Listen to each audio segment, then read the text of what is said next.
지금부터는 지금까지 배웠던 내용을 총 복습을 한번 해보는 시간을 갖겠습니다.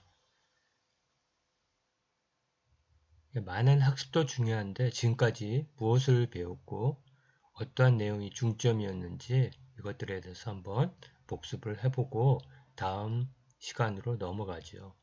현재까지 배운 내용은 평생교육기관 학원과 교습소의 차이까지 배웠었습니다. 그 내용들이 어떤 내용들이 있었는지 한번 살펴볼게요. 자, 먼저는 현대사회 이해에 대해서 말씀드렸었습니다. 현대사회의 이해에 있어서의 목표는 바로 학습 목표는 지식정보사회, 그 다음에 데이터 기반 사회, 융합 과학기술, 후기 산업사회, 세계화, 고령화 이런 내용들을 우리가 다뤘었습니다. 지식정보사회는 디지털 자료와 정보, 인터넷, 소셜 네트워크 등을 매개로 해서 지식과 정보를 탐색, 수집, 분석, 종합, 비판, 창조하여서 부를 창출하고 사이버 공간을 통해 연결, 소통, 참여하여 일과 학습을 효율화하고 있는 측면을 주목합니다.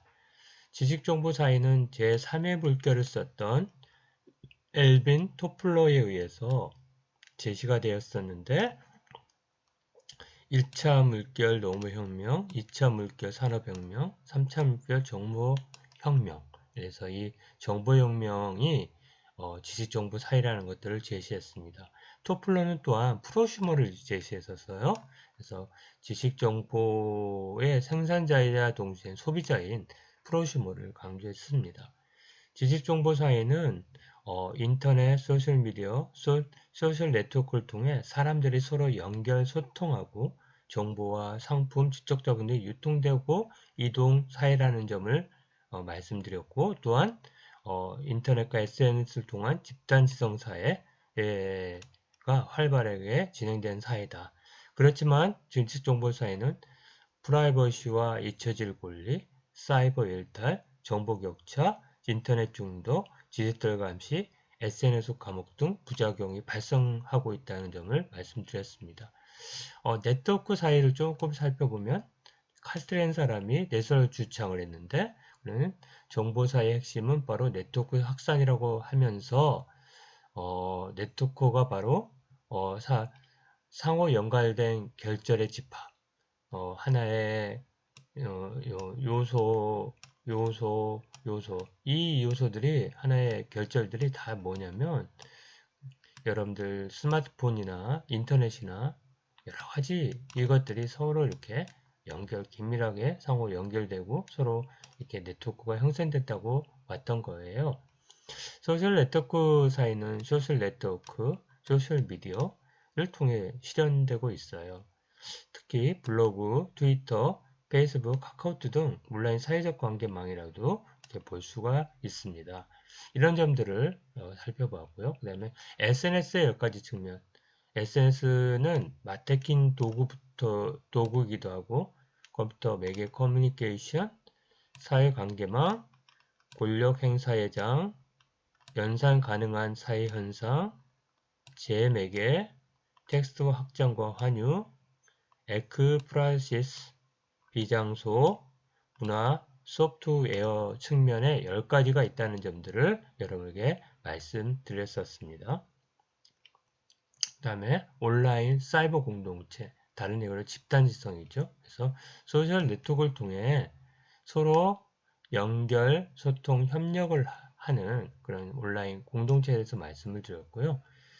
주로 여러분들 온라인 속에서 여러 가지 단톡방에서 서로 연결되고 서로 지식을 나누고 서로 교감을 특히 오늘날 같은 지금 현재 같은 코로나 상황에서는 사회적 거리두기를 두면서 네트워크로 상당히 연결되고 이런 기기를 통해서 이제 연결망 온라인 공동체가 형성이 되죠. 이곳에서 조수빈 같은 그런 엠번방도 나오고 이런 것들이 다 어떻게 보면 지금 이러한 온라인 공동체 속에 나타나는 그런 현상이라고 볼 수 있겠습니다. 자, 여기서 사이버 공동체, 온라인 공동체 또 이 부분과 오프라인 공동체의 어떤 차이에 대해서 여러분들은 좀 이해가 하셔야 합니다. 예를 들면, 자, 서로 간의 경험이나 감정이나 가치를 공유한다거나, 서로 지속적인 어떤 관계를 형성하는 것은 공통점이지만, 하나의 지역적이고 기속적인 측면을 띠는 게 오프라인 공동체라면 시공간의 한계를 벗어나고 굉장히 자발적인 측면들, 그 다음에 직접적이고 대면적인 측면이라면 간접적이고 비대면적이고 익명성이 강조된다. 이런 측면들을 말씀드렸었습니다. 자, 집단지성이에요. 네비가 얘기했습니다. 집단지성을. 그래서 사이버 공간을 통한 지식과 정보의 자유로운 분배와 상호 교환을 통해 공동의 사회적 문제를 해결해 나가는 집단 능력으로 보았습니다. 집단 지성이 서로 간에 이렇게 사이버 공간 네트워크를 통해서 하나의 그 서로 협력하고 아이디어를 공유하고 또 현실의 문제를 해결하는 그런 공동체로서의 특징을 지니지만 동조현상이라는 역기능이 발생될 수가 있어요. 동조현상이라는 거는 어떤 다른 집단 혹은 집단 구성원들의 다수의 의견에 어떤 동의하고 어떤 그런 측면에서 개인적인 자율성이나 창의성을 감소시킬 수 있다. 이런 측면들을 강조해줬습니다. 자, 집단지성의 예시로서 공유형, 기여형, 그 다음에 공동 창조형이라는 것들을 여러분에게 말씀드렸었고 특히 공동 창조형 같은 게 뭐 예를 들어 아파트나 오피스 독일 오픈 오피스나 여러분들 그 리눅스 만드는 이런 부분들 또 가장 중요한 부분들이 요즘에 위키피디아를 해서 집단지성에 아주 활발하게 진행됐다는 거 이런 말씀드리고 싶습니다. 그럼에도 불구하고 공유형 같은 경우는 게시판 같은 데서 여러 가지 공유하게 되죠. 기여형은 지식인 같은 이런 부분에서 서로 간에 지식을 주고받는 그런 부분이라고 말씀드렸습니다.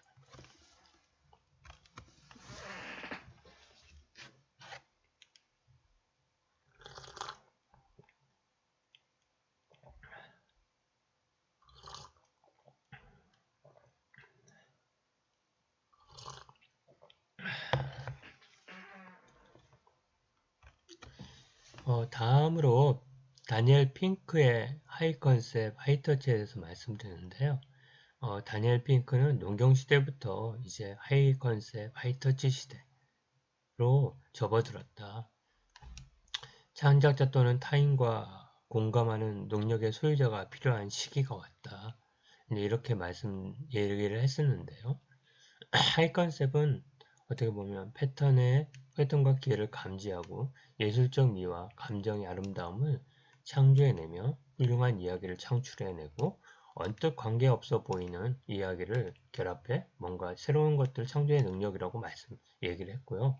그 다음에 하이터치란 다른 사람과 공감하고 미묘한 인간관계를 잘 다루고 자신과 다른 사람들의 즐거움을 잘 유도해내고 목적과 의미를 발견해 이를 추구하는 능력이라고 말했습니다. 다니엘 핑크는 이렇게 하이 컨셉과 하이 터치가 강한 사람이 되려면 이러한 6가지 디자인, 스토리, 조화, 공감, 유의, 의미 등 이런 조건을 갖춰야 된다고 얘기했어요. 그래서 디자인, 그다음에 스토리, 조화, 공감, 유의, 의미 이런 6가지의 인재 특징에 대해서 우리가 살펴보았었습니다.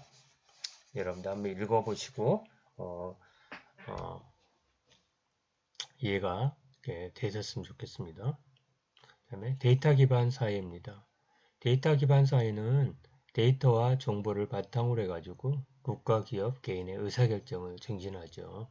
그래서 공공기관의 각종 통계나 소셜 네트워크, 소셜 미디어 다양한 데이터들이 생성되고 있고 데이터 크기나 속도나 다양성의 특징으로 빅데이터를 분석했다고 말씀을 드렸었습니다. 빅데이터 분석 이 부분에 대해서는 여러분들 앞으로의 미래 전망에서 어떤 데이터 분석사가 굉장히 중요한 역량으로 아마 여러분들이 필요로 하는 능력이 될 겁니다.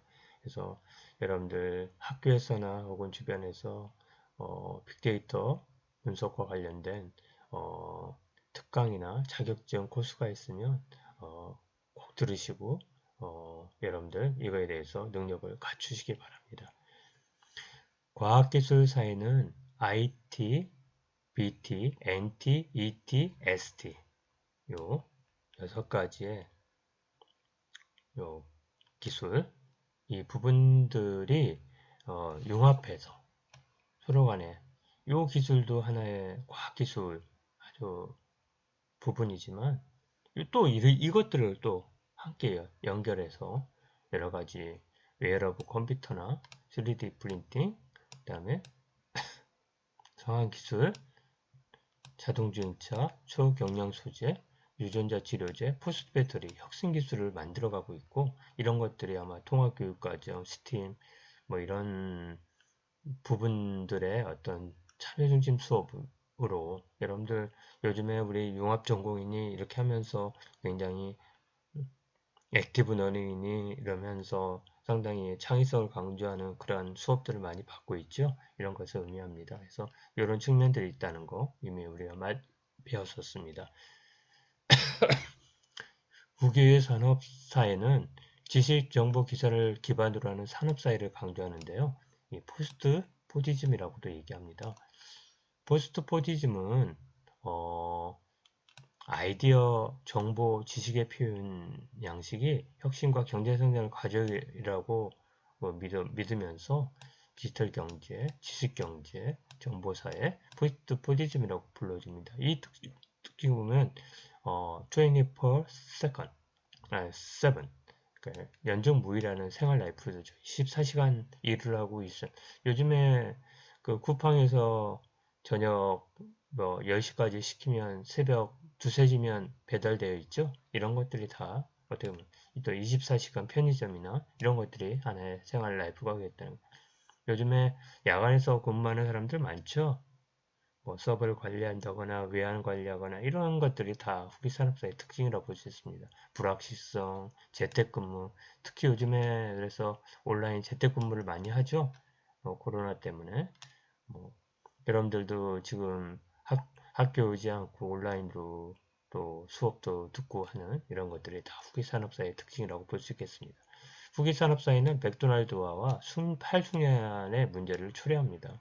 맥도날드는 맥도날드 작업 방식을 비유한 것으로 컴퓨터, 인터넷 등으로 일의 자동화나 표준화가 되면 인간은 단지 기계나 컴퓨터 서버만을 가동한 역할을 하고 한다는 측면들이에요. 탈숙련화는 뭐냐면 자동을 해내갖고 노동자에게 소집된 그런 노동이나 어떤 숙련의 어떤 것들이 기계로 이전되어서 노동자는 단순한 보조 작업을 한다는 측면에서 탈숙련화가 문제를 다뤘습니다. 그 다음에 세계화 문제예요. 자, 세계화는 지금 국제 간 교류와 협력을 통하여 정치, 경제, 문화, 사회 상호성이 증대되죠. 요즘에 코로나 얼마나 그 세계화되어 있습니까? 주로 이제 역으로 해외에서 유입하는 사람들이 지금 코로나를 확진 환자들이 많다는 거죠. 이럴 때 여행이나 금융이나 자본의 유통, 또 영어 같은 거 보십시오. 근데 더 중요한 거는 이제 온라인을 통해서 넷플릭스 같은 거는 온라인을 통해 갖고 전 세계적으로 서로 콘텐츠를 공유하고 그런 것들은 또 여러분들 우리 방탄소년단 있죠? 이 부분들에 있어서는 하나의 세계화 예라고 볼 수 있습니다. 그걸 위해서 필요한 게 뭐겠어요?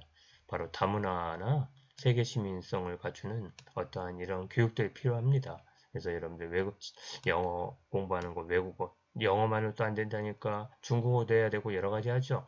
이런 것들이 다 세계화의 현상에 그런 기록된 그런 교육입니다. 고령사회예요. 고령자는 65세 이상 인구가 차지하는 비중에 따라 고령화사의 7%, 고령사의 14%, 초고령사의 20%. 이미 우리는 고령사에 이제 접어들어온 것 같습니다. 이제 앞으로 약 10년 후면 이 초고령사회로 접어드는 지금 이런 부분이다. 라는 것들을 말씀드렸습니다. 그래서 이렇게 수업 준비를 이렇게 정리를 해봤어요. 다시 뭐 예를 들면 뭐 취직정보사회는 새로운 생산수나 부에 창출이 되는 그런 사회였다. 그리고 사이버 공동체를 이루는 사회다. 이런 것들이 집단 지정 사회라고 불려줄 수 있다. 그리고 다니엘 핑크는 하이 컨셉, 하이터치가 저런 인재를 제시를 했다. 데이터 기반 사회는 데이터로 의사결정하고 생산성이 증진되는 부분인데 주로 빅데이터 문제. 이거는 다음 4차 혁명에서 얘기를 하게 됩니다. 그 다음에 융합기술 사회, IT, 뭐 BT, ET, 뭐 SD, 그 다음에 CT, 뭐 이런 지식들이 상호 복합되어 갖고 새로운 기술이나 기술이 창출되는 사회인데 뭐 여러분들 우리 흔히 지금 보면 여러 전공들 간의 융합 같은 게 하죠. 학부도 융합되고요. 이런 부분들이 하나의 융합 기술 사회의 특징이라고 볼 수 있습니다. 무기 산업 사회, 아이디어, 정보, 지식의 표현 양식이 혁신과 경제 성장을 가져온다고 하면서 이 24/7 생활 라이프 또 뭐 재택근무, 그다음에 뭐 자동화, 그다음에 다품종 초란 생산 이런 특징들을 말씀드렸습니다. 세계화 이미 말씀드렸고요. 그다음에 고령화사의 7%, 고령사의 14%, 초고령사의 20%. 이렇게 강조한 거는 나중에 기말고사에 나올 수 있다는 겁니다. 아니면 뭐 중간고사에 내든지 여기까지 이렇게 배웠었고요. 제 4차 혁명도 우리가 배웠었습니다. 자, 4차 혁명의 특징을 설명할 수 있다. 기술들을 제시할 수 있다. 빅데이터, 인공지능, 블록체인, 사물 인터넷, 가상현실, 챗봇, 클라우드 뭐 등 많이들 배웠네요. 그죠? 한번 간략하게 한번 살펴보겠습니다. 4차 혁명은 클라우스 bab이 주창했고 1차 산업혁명, 철도와 증기기관에 의한 1차 산업혁명, 2차 산업혁명, 생산 조립 라인에 의한 대량 생산이 가능해지는 사회였고 제3차 산업은 하나의 그 정보통신 디지털 혁명이라고 불리는 부분이었고 제4차 산업혁명은 이제 인공지능이나 또 여러 가지 그 빅데이터 등을 이용해서 이루어지는 그런 산업사회라고 여기 제시할 수 있습니다. 4차 산업혁명은 인공지능, 로봇, 클라우드 컴퓨팅, 사물 인터넷, 빅데이터 등을 통한 초연결성을 특징으로 하게 되고 웨어러블 컴퓨터부터 이러한 혁신 기술을 특징으로 하게 되고 산업산업혁명은 90% 이상이 무료 저장소 또 1조 센서가 인터넷에 연결된다. 그 다음에 뭐 스마트폰을 모두가 사용한다. 이런 특징을 이제 보인다고 하죠. 빅데이터입니다. 기존 데이터보다 아주 방대한 양.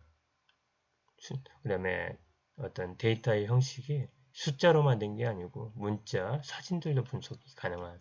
그래서 정형화됐다는 건 숫자화된 거. 0101 뭐 1, 2, 3, 4. 그다음 비정형은 어떤 문자나 어떤 뭐 이미지 데이터를 의미합니다. 빅데이터는 크기, 그다음에 속도, 다양성을 그 특징으로 합니다. 크기는 수십 테라 페타바이트 이상의 규모의 데이터 속성을 가지고요. 속도는 굉장히 빨리 해야 되죠. 이런 것들 이런 것 예를 들어 페타바이트면 우리 전 세계 어떤 도서관에 PDF로 만들어서 한 양과 비슷하다는 얘기가 있는데요. 이런 것들을 1시간 내로 30분 내로 하려면 얼마나 퀀텀 속도해야 되겠죠. 다양성은 정형화된다. 정형. 금방 얘기해서 숫자로 됐다. 숫자와 또 어떻게 보면 그 문자 간의 그러한 자료가 될 수 있고 비정형 완전히 문자로만 글자로만 되는 그런 데이터로 이렇게 제시가 가능합니다. 주로 그 빅데이터 분석은 주로 그 네트워크나 여러 가지 소셜 미디어 텍스트를 분석하는 경향이 많아서 텍스트 분석을 많이 하는데요. 텍스트 분석에는 어떤 분류, 군집화, 그다음에 감성 분석, 트렌드 분석, 연관어 분석 등이 있다는 것들을 우리가 살펴보았었습니다. 그래서 분류는 또 군집화, 감성 분석, 그 다음에 트렌드 분석, 연관어 분석 이렇게 5가지 이런 측면들이 있다는 거 여러분들 말씀을 드렸었고 잘 한번 제시해 보시기 복습해 보시기 바랍니다. 빅데이터 활용 사례를 말씀드렸어요. 뭐 경찰성 범죄 예측 시스템, 뭐 비자 이 부분들을 여러분들 읽어보시고 빅데이터가 이렇게 활용되고 있다. 앞으로는 엄청나게 다양한 면에서 쓸 수 있겠죠. 예를 들면 뭐 여러분들이 뭐 학교 교사가 된다고 했을 때 학생들이 언제 가장 잠을 자느냐, 또 언제 어떤 방식으로 학생들은 서로 간에 어떤 자살 생각을 하고 있는가, 언제 우울하게 되는가, 이것도 우리가 파악하려면 조사부터 해갖고 여러 기간 동안 걸리지만 빅데이터를 분석하면 여러분들 어떤 경향성을 아주 쉽게 파악 가능하겠죠. 그 다음에 인공지능이에요. 인공지능은 인간의 학습 능력, 추론 능력, 지각 능력, 자연 언어의 이해 능력 등을 컴퓨터 프로그램으로 실현한 기술인데요. 자연 언어 처리, 그다음에 전문가 시스템, 그다음에 영상 및 음성 인식, 신경망 이런 4가지 측면에서 지금 인공지능은 지금 굉장히 기술들이 발전하고 있다라는 측면들을 말씀드렸었습니다. 인공지능 사례, 활용 사례로 샤롯들을 얘기했었는데 샬롯에 대해서 이미 여러분들 많이 경험하고 있을 텐데 어떤 챗봇을 통해서 다양한 또 여러분들 어디 길거리 가다면 스마트폰에 딱 어떤 쿠폰이 온다거나 혹은 정보를 이렇게 제공하는 걸 여러분들은 봤을 거예요. 이런 것들을 다 인공지능 활용해 갖고 또 뭐랄까 사물인터넷과 연결되어서 여러분들에게 어떤 상품을 소개한다거나 어떤 그런 것들이 다 하나의 인공지능 활용 사례라고 볼 수 있겠습니다. 블록체인이에요. 이런 블록체인 누구나 열람할 수 있는 장부의 거래 내용을 투명하게 기록하고 여러 대의 컴퓨터에 이를 복제 저장하는 분산형 데이터 저장 기술. 이거는 비트코인 때문에 나왔다 하죠. 그렇지만 조달청의 나라장터나 이런 여기 블록체인을 적용해서 전사문서 유통막 변조를 그것들 예방할 수 있다. 요즘처럼 조국의 딸내미가 추천서를 받았다 안 했다. 이것들도 역시 하나의 블록체인화 시켜놓으면 그런 일이 없어지겠죠. 비트코인 말씀드렸었습니다. 그 다음에 사물인터넷이요. 사물인터넷은 사물에 센서를 부착해서 실시간으로 데이터를 인터넷으로 주고받는 기술 환경이라고 말씀드렸고 블루투스나 어떤 근거리 어떤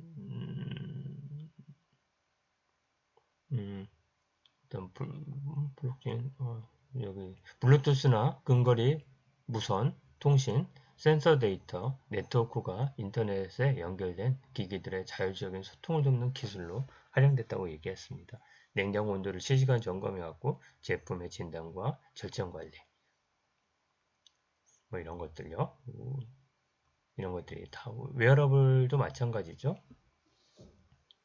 자, 가상현실과 증강현실도 맞습니다. 가상현실은 어떤 특정 환경이나 상황을 컴퓨터로 만들어 가지고 그것을 사용하는 사람이 마치 실제 주변 환경과 상호작용하고 있는 것처럼 만들어주는 그런 기술이라 한다면 증강현실은 현실 세계의 3차원 물체를 겹쳐 보이는 기술이라고 말씀을 드렸습니다. 그래서 예를 들면 가상현실은 수술하는 그런 것들을 이렇게 실습이나 이런 부분들에 사용하냐면 증강현실은 어떻게 보면 스마트폰을 이용하면서 어떤 주변에 상점이나 위치 이런 정보가 입체적으로 이렇게 표시가 되고 뭐 이런 것들 얘기죠. 특히 포켓몬 여러분들 아시죠? 이런 부분들이 다 증강현실의 기술이라고 볼 수 있습니다. 주택 시공전 맞춤화로 해서 여러분들 자유롭게 자기 집을 꾸며볼 수도 있고, 가상현실을 이용해서 또 증강현실을 이용해서 어떻게 딱 이렇게 그 부분만 보면 이렇게 부각돼서 어떻게 이렇게 입체적으로 어떤 집의 구조를 볼 수 있다는 등 이런 것들이 다 하나의 사례가 될 수 있다고 얘기했습니다. 챗봇. 사용자를 대화 상대로 텍스트나 음성 기반 대화를 통해 갖고 고객에게 서비스를 제공해 주는 거죠. 뭐 시리, 빅스비 이런 것들이 하나의 챗봇의 어떤 시초 예시라고 볼 수 있습니다. 챗봇은 여러분들 뭐 많이 경험했을 테니까 정도로 얘기할게요. 클라우드예요. 여러분들과 온라인으로 계약하다 보니 처음에는 서버가 접속이 안 되고 불통이 되고 이런 부분들이 있었잖아요. 그래서 이 서버 용량에 따라서 달라지는데 속도에 따라 달라지지만 클라우드 시스템은 이제 어떤 면에 그런 부분들을 상당히 보완해 줄 수 있는 이런 부분들이에요. 클라우드 서비스는 퍼블릭과 프라이빗으로 구분된다는 걸 말씀드렸습니다. 구독 모델이에요. 뭐 넷플릭스나 여러 가지 그런 구독 모델. 신문이나 잡지에 구독하는 건 일정 기간 구독료를 지불하면 사용료가 원하는 상품이나 서비스를 공급자가 주기적으로 제공하는 신개념 유통 서비스라고 볼 수 있습니다. 그래서 이런 것들을 여러분들 이미 말씀드렸어요.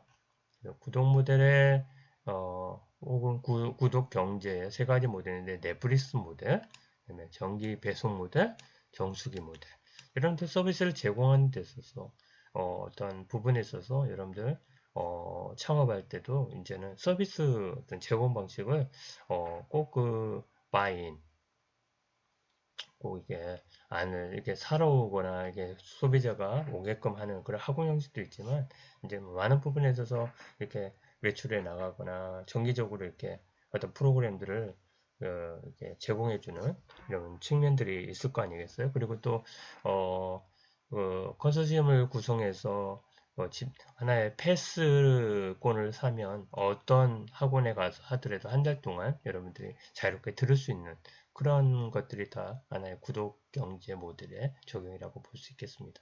자, 변화는 직업 세계에서도 배웠어요. 자, 2020년이라지만 22년이라지만 여러분들 뭐 25년이 될 수 있고 뭐 조금 지난 시기까지도 적용이 가능해야겠죠. 이제 앞으로 출연할 일자리가 데이터 분석, 아까 좀 말씀드렸잖아요. 빅데이터 분석, 그 다음에 AI, 그 다음에 사이버 운영 경영자, 뭐 빅데이터 분석자, 뭐 이런 것들이 굉장히 이제 부각되는 출연할 이제 지금 출연하고 있고요. 이러한 일자리라는 것들을 말씀드렸습니다. 그래서 4차 산업혁명이 어떻다? 빅데이터 분석에는 텍스트 분석을 이용하는데 분류부터 군집화, 감성 분석, 트렌드 분석, 연관어 분석이 있었다. 인공지능 관련된 얘기를 여러분들에게 말씀드렸었습니다. 그다음 블록체인, 사물 인터넷, 그다음에 챗봇, 클라우드, 구독 모델 이런 부분들을 여러분에게 말씀드렸었습니다. 자, 그다음에 평생교육과 평생교육 경영에 대해서 말씀드리겠습니다.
평생교육과 평생교육 경영에 대해서는요, 평생교육의 의미와 유형, 그 다음에 평생교육의 특징, 그 다음에 평생교육의 의미와 요소, 평생교육 경영의 원리와 과정, 평생교육 경영자의 역할과 실질, 이런 부분들을 다루었었습니다. 자, 평생교육은 뭐냐면 삶, 평생, 교육이란 세 단어 개념으로 포함되면서 수직적이고 수평적인 차원의 교육이다. 수직적이라 하면은 요람에서 부동까지였다. 수평적이라는 것은 가정, 학교, 사회, 직장, 가상문화를 포함한 거다. 그 다음에 평생교육이 정년기 학생과 성인을 대상으로 하지만 현실적으로는 성인 대상으로 많이 활동이어서 학교 교육과는 다른 특징을 좀 지닐 수 있다 라고 말씀드렸어요. 학교 교육이 교수자 중심, 비현실적인 내용, 미래 생활을 대비를 강조하면 안드라고지 이 성인학은 학습자 중심, 일과 생활 중심, 현재 필요 등을 강조한다고 말씀을 드렸었습니다. 바로 안드라고지와 페다고지 차이에 대해서 말씀을 방금 드렸듯이 이 두 차이점에 대해서 여러분들은 살펴보시기 바랍니다. 평생교육의 유형에는 형식교육, 비형식교육, 부형식교육이 있다. 형식교육은 초, 중, 고, 대학에서 졸업 전 학위 취득을 목적으로 하는 정규 과정을 얘기한다. 비형식 교육은 학교 밖에서 이루어지는 모든 구조화된 학습 과정, 자격증 취득이나 취업 등을 목적으로 하는 교육 프로그램을 운영하는 기관인 학원, 도서관, 평생교육기관, 온라인 학습기관 등에서 이루어지는 교육을 말한다. 무형식 교육은 학습자가 독서나 여행 등에서 새로 배운다거나 직장 동사나 상사의 조언에 의해서 배운다거나 이런 것들이 부형식 교육이었다라고 말씀을 드렸습니다. 이렇게 해서 세 가지로 나눠진다는 거 이렇게 정리가 될 수 있습니다. 그다음에 평생교육은 사회교육, 성인교육, 연장교육, 순환교육, 계속교육의 이런 측면들로 이렇게 유형화된다. 그래서 평생교육이 이런 모든 교육을 다 포함하지만 사회교육은 학교 밖 교육이다. 학교 바깥에서 이루어지는 교육이다. 성인교육은 성인교육을 정년기 학생이 대신 성인교육을 대상으로 한 거다. 연장교육이다. 그럼 15세 이상의 형식과 비형식 교육을 말한다. 순환교육은 직장과 왕래 학교를 왕래하는 걸 말한다. 뭐 이런 것들을 여기 말씀을 드렸었습니다. 그 다음에 평생교육의 특징으로 학습자 중심 교육, 뭐니 해도 학습자 중심이어야 돼요. 변화하는 요구와 수요를 충족시켜야 된다는 거죠. 학습자에. 그 다음에 저렴한 비용이어야 한다. 학습자가 평생교육을 받을 수 있도록 교육 및 훈련 비용이 저렴해야 접근이 가능하다. 요구에 기초한다. 국가사회, 사회경제, 문화 등의 다양한 변화에 그리고 그런 변화 속에 요구를 기초로 해야 된다. 그 다음에 취업과 연결돼야 된다. 그 다음에 분권화된 기획과 변경. 평생교육은 교육의 설계나 운영이나 이런 것들을 평생교육의 입장에서 그 다음에 자기 프로그램을 만드는 그러한 조직의 성격에 따라 자율적이고 책임을 질 수 있도록 보장해 줘야 된다 이런 측면들을 말씀드렸습니다. 평생교육의 경영은 교육기관에서 이루어지는 교육과정, 학생 생활지도 등 활동을 효과적으로 효율적으로 지원하는 활동이라고 볼 수 있습니다. 교육경영은. 그러면 평생교육은 뭐냐? 평생교육 목표를 효과적으로 달성하기 위해 인적, 물적, 재정적 조건과 그 운영 방법을 계획, 집행, 평가하고 평생교육기관의 구성원의 협동적 행위를 촉진하는 활동이라고 말씀을 드렸었습니다. 평생교육의 경영의 특성은 바로 평생교육기관의 핵심 활동인 교수학습 활동을 지원하고 교수 학습 활동이 효과적이고 효율적으로 이루어질 수 있도록 계획, 의사결정, 리더십, 관리 및 실행, 평가하는 활동, 또 여러 사람들의 노력과 자원이 함께 결합되는 집단적인 과정이었다. 이런 것들을 말씀드렸습니다. 평생교육 경영과 행정의 차이. 행정은 공공성과 형평성을 이렇게 추구하고 국가나 지방자치단체에서 이루어지는 그러한 것이라면 평생교육 경영은 수익성과 효율성을 추구하는 사적 가치를 추구한다. 개인이나 법인들이 이루어진다. 주로 주민들을 대상으로 한다. 얘는 개인이나 유료가 특징으로 한다. 이런 것들이 하나의 차이라고 말씀을 드렸었습니다. 경영, 관리, 운영의 차이. 경영은 큰 하나의 그 의사결정, 전체를 고려한 의사결정. 관리는 어떤 하나의 큰 부문에 있어서의 어떤 활동들을 얘기한다면, 운영은 이 한 부분에 있어서도 구체적인 어떤 일들을 운영하고 수행하는 이런 것들이 다 운영이라고 얘기를 했었습니다. 그 다음에 평생교육 경영은 리더십, 기획, 사람, 조직, 자원, 재무, 서비스 등 요소가 체계적으로 연계된 활동으로 보았습니다. 그래서 리더십이 뭔지, 기획이 어떤 건지, 인사관리가 어떤 건지, 조직관리, 자원관리, 재무관리, 서비스 및 고객관리, 이 부분들에서 강조하면서 말씀을 드렸습니다. 여기 보시다시피 근데 이 리더십이 핵심이고, 결국은 리더십은 서비스를 제공하기 위한 하나의 리더십의 관계인데, 이러한 서비스를 제공하기 위해서는 인사부터 조직, 자원, 재무, 기획이 하나의 리더십과 적절 이것들과 조화를 이루어 서비스를 제공한다. 이런 측면들을 이렇게 말씀드렸었습니다. 그래서 요 7가지 요소, 이 부분에 대해서 여러분들은 이해를 해주시기 바랍니다. 평생교육의 원리, 법치행정의 원리, 기획균등의 원리, 자주성 존중의 원리, 타당성 원리, 민주성 원리, 능률성 원리, 적응성 원리, 안정성 원리, 이런 부분들을 말씀드렸었습니다. 평생교육 경영의 과정은 계획, 조직, 명령, 조정, 통제, 이런 5단계의 과정을 통해서 평생교육은 경영은 이루어진다. 이런 부분들을 말씀을 드렸습니다. 계획은 미래를 예측하고 미래에 대비한 행동계획을 수립하는 것, 조직은 인적 물적 조건을 정비하고 체계하는 것, 명령은 조직에서 종업원이 최선을 다해 다하도록 어떤 동기부여하는 것, 조정은 어떤 부서 간의 갈등을 조정 통합하는 것, 그 다음에 또 규칙과 명령에 따라 모든 일이 제대로 수행되는지 평가하는 활동을 갖다가 통제라고 얘기를 했었습니다. 평생교육 경영자는 전략적인 기획, 그다음에 대인관계, 또 정보관리, 의사결정자의 역할을 이렇게 수행하는데, 평생교육 경영자는 최고 경영자, 중간 경영자, 일선 경영자로 구분이 된다고 말씀드렸습니다. 자, 평생교육 경영자가 갖춰야 될 스킬을 실무적인 스킬, 대인관계 스킬, 통합적 스킬 3가지 측면을 말씀을 드렸었습니다.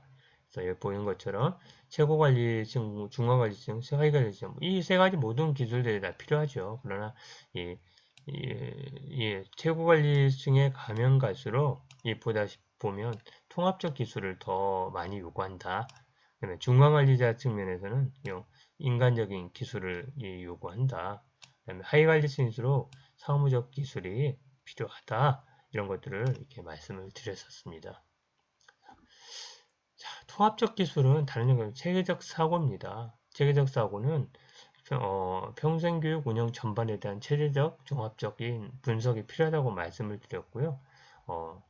체계적 사고는 조직 내부의 여러 가지 요인들이 상호 연계되어 있다. 또 환경적인 변화에 따라서 이러한 요소 요인들은 상당히 변화가 있고, 또 요소와 요소 간의 상호작용을 통해서 상호 영향을 미친다. 이런 게선 체계적 사고가 필요한데, 분서적 사고, 비판적 사고, 창의적 사고가 서로 연결되면서 서로 간에 이렇게 이런 사고 방식이 포함되어 있다.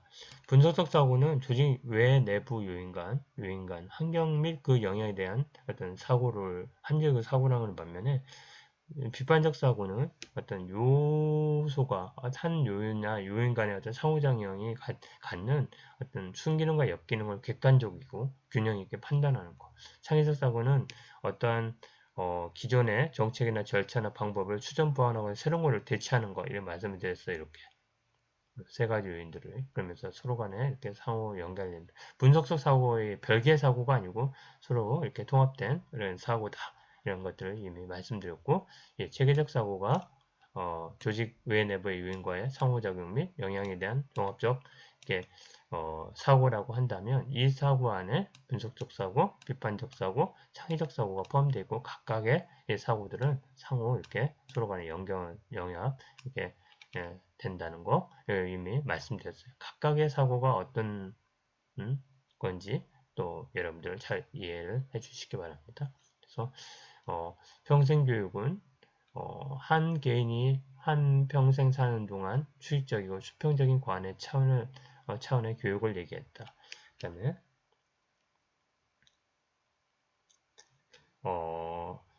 학교 교육 강조하는 페다고지와 달리 성인학은 안드라고지라고 얘기하는데 안드라고지는 학습자 중심과 일과 생활 중심 현재 필요를 강조했다. 이거를 말씀드렸고 평생교육은 형식교육, 비형식교육, 무형식교육으로 이게 나눠진다. 형식교육, 비형식교육, 그 다음에 무형식교육. 이 구분 잘 하셔야 돼요. 요거는 시험 문제를 냈는데 다 틀려요. 특히 또 영어를 매치하다고 해도 다 틀리더라고요. 그 다음에 평생교육 특징은 학습자 요구, 학습자 중심이어야 된다. 그 다음에 교육을 위한 저렴해야 된다. 사회적 요구와 변화에 민감해야 된다. 또 일터와 직장과 연결돼야 되고 경력 개발에 유용해야 된다. 그 다음에 자율성을 보장해야 된다. 이런 측면을 말씀드렸습니다. 평생교육 경영은 평생교육 목표를 효과적으로 달성하기 위해 인적, 물적, 재정적 조건과 그 운영 방법을 계획, 집행, 평가하고 구성원들의 협동력을 촉진하는 활동이었다. 경영자는 전략적 기획자, 대표자, 리더, 연결자, 대변자, 정보 수집 및 보급자, 의사결정자 역할을 수행하면서 제공경자, 중앙경자, 일선경자 구분되고 통합적 스킬, 대인적 관계 스킬, 힘적 스킬을 사용한다. 그 다음에 이제 평생교육 경영은 리더십, 기획, 인사, 조직, 자원, 재무, 서비스 등 이런 요소로 연결되어 있다. 그 다음에 원리는 법치행정과 능률성, 적응성, 안정성 이런 특징이 원리들을 있었다. 과정은 계획, 조직, 명령, 조직, 통일의 어떤 통제의 어떤 단계를 통해서 이루어진다. 그 다음에 체계 접근은 분석적 사고, 비판적 사고, 창의적 사고를 통해 조직 내부의 상호 연관성 또한 환경의 어떤 변화와 영향력에 대해서 종합 분석하는 것이다. 이런 것에 대해서 말씀드렸습니다.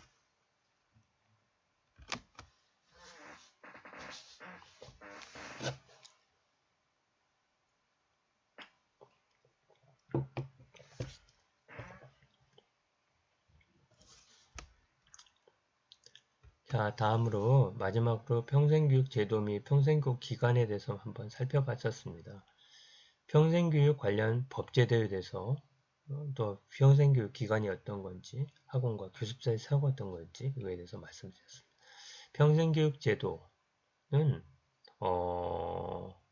주로 법령을 통해서 제시가 되고 있는데 제시가 되고 이 법령에 따라서 운영이 되는 그런 측면들이 있는데 평생교육과 관련된 법령은 헌법, 교육기본법, 평생교육법, 그 다음에 밑에 시행령, 그 다음에 시행규칙 등 이런 법으로서 규정되어 있고 법에 따라서 운영되는 그런 제도적인 측면을 갖고 있다라고 말씀을 드렸습니다. 헌법 제31조의 부분에서 국가는 평생교육을 진행해야 한다. 이런 측면들을 말씀드렸고 그다음 교육기본법에 대해서는 학습권과 그다음에 사회교육에 관련된 이런 부분들을 말씀을 드렸었습니다. 평생교육법은 이렇게 8장으로 구성이 되어 있다. 라고 말씀을 드렸고요. 그 다음에 평생교육사.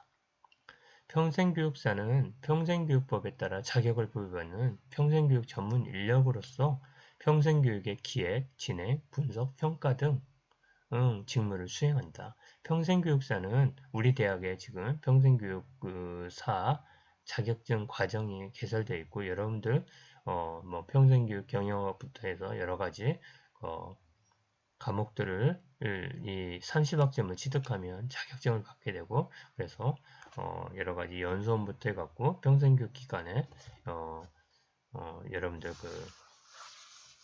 반드시 직원을 두게 되어 있어요. 그래서 그 직원이 되는 그런 길이 될 수 있습니다. 그리고 또한 그 기업체에서 총무과나 인사과에서 교육 훈련을 담당하잖아요. 그러면 평생교육사를 우대를 많이 합니다.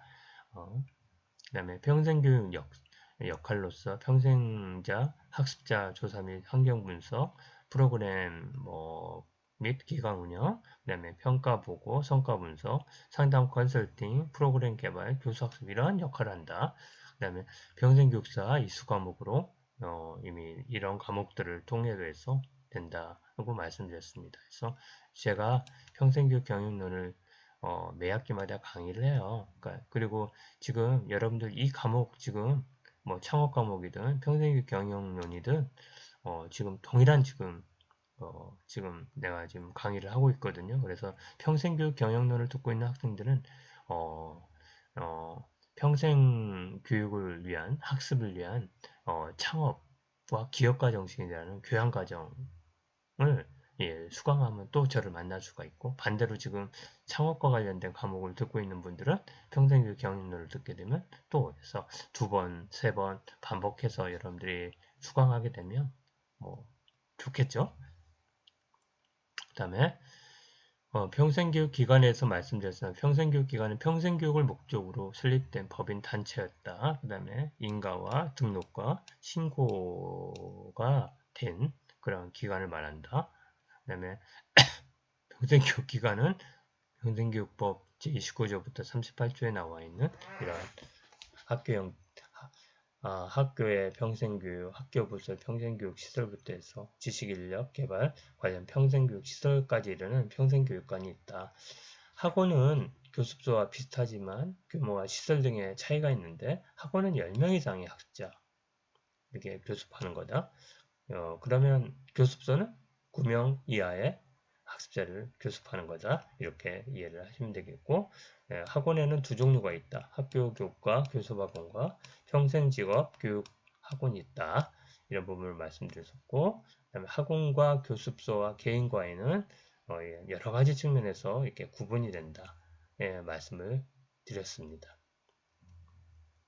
자, 이제 이 명칭 사용에 대해서 말씀드렸는데 자, 한번 예시를 볼게요. 자, 여기 보세요. 게임학원. 그래서 학원이라는 말을 붙습니다. 이거는 저거겠죠? 이제 뭐냐면 평생 직업 관련된 학원일 때 대구 커피 아카데미. 아카데미도 붙일 수 있습니다. 학원이 아카데미니까. 그 다음에 차 수학 교습소. 보시세요. 차 수학 교습소.